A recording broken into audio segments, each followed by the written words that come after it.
Eh bien, Monsieur Marcheterre, donc vous êtes candidat à la mairie à Métis-sur-Mer. Oui. Tout d'abord, qui êtes-vous? Moi, je suis un résident là, de Métis-sur-Mer depuis ma famille vient de là. J'ai toujours été résident là. J'ai formé mon commerce avec mon frère. Ça s'appelle aujourd'hui le dépanneur Métis-sur-Mer, OK. qui est le Shell sur la 132, qui est encore En opération? en opération. Et puis, quand j'ai vendu mon commerce en 2010, et puis après, j'ai été DG de la ville de Métis-sur-Mer pendant 13 ans. Et donc, pour vous, c'est une façon de redonner à la population, en quelque sorte? Oui, si on veut, oui. Oui. Et qu'est-ce qui a fait que vous avez décidé de vous lancer dans cette campagne? Ça a pris du temps de décider, je vais vous dire, mais j'ai une bonne connaissance générale, j'ai une connaissance en gestion. Et puis, en étant 13 ans en tant que DG, j'ai beaucoup de connaissances là, en domaine municipal.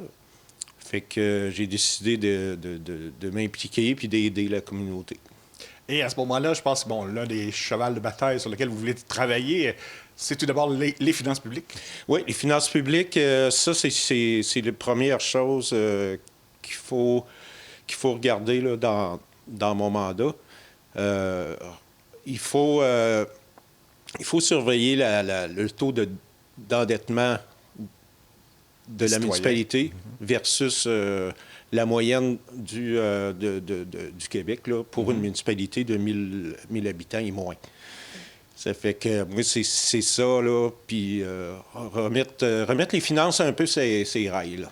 Et il faut dire que, quand les finances vont bien, ça permet de travailler au niveau des infrastructures aussi. Là. Un va pas sans l'autre. Exactement. Puis il faut redoubler de travail là, pour remettre les infrastructures qui sont existantes, qui sont en fin de vie.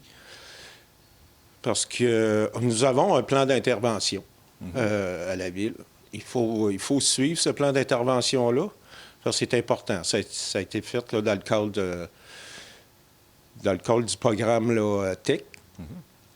Puis, tout est indiqué là-dedans. Il y a des priorités. Il faut aller par priorité pour que nos infrastructures demeurent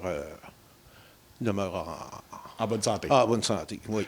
Et aussi, pour vous, c'est d'être à l'écoute, des citoyens, oui, mais aussi là, des entrepreneurs.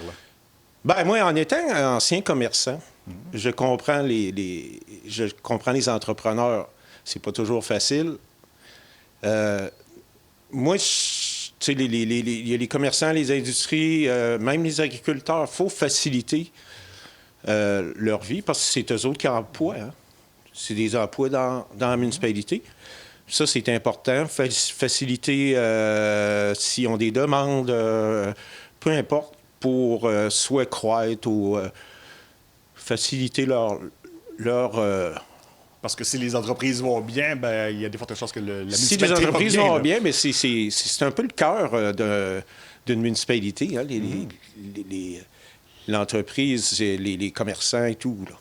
Et aussi, dans une municipalité, on n'est souvent rien lorsque l'on ne pense pas aux bénévoles. Et je pense que vous, c'est vraiment l'une de vos priorités. Là. Oui. Moi, je veux redorer, là, je pense qu'il y a eu des laissés-aller là, dans les dernières années. Au conseil de Métis-sur-Mer, il n'y a plus de reconnaissance, il n'y a plus beaucoup de reconnaissance envers les bénévoles, il n'y a plus beaucoup de fêtes. Je me souviens, là, ça fait pas longtemps, mais quand j'étais DG, on a fait une fête des bénévoles là, au début juin. Et puis, ça rassemblait tous les comités ensemble qui permettent de s'échanger s'échanger, de se connaître. Juste de pouvoir parler ensemble. Valoriser, puis... oui, c'est ça. Faut remettre ça, à l'ordre du jour. Oui.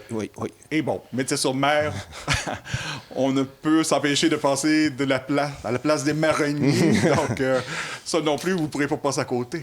Non.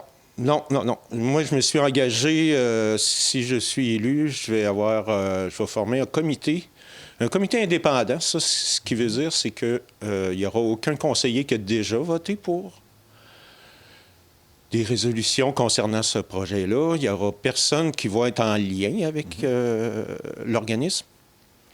Et puis, moi, ce que je veux faire, c'est la jeunesse, dans le fond, du début jusqu'à aujourd'hui. Parce que je trouve que présentement, ça vire en catastrophe. Et puis, les citoyens ont le droit de savoir qu'est-ce qui s'est passé.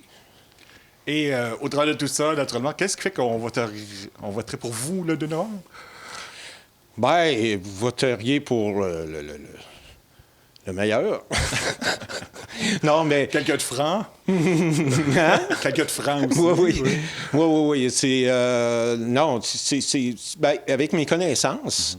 Avec mes connaissances, vous pouvez pas me tromper, vous pouvez pas vous tromper. Puis, dans mes engagements que j'ai eus dans ma vie, j'ai rarement failli. Donc, faites-moi confiance. Bien, merci beaucoup. Merci, merci.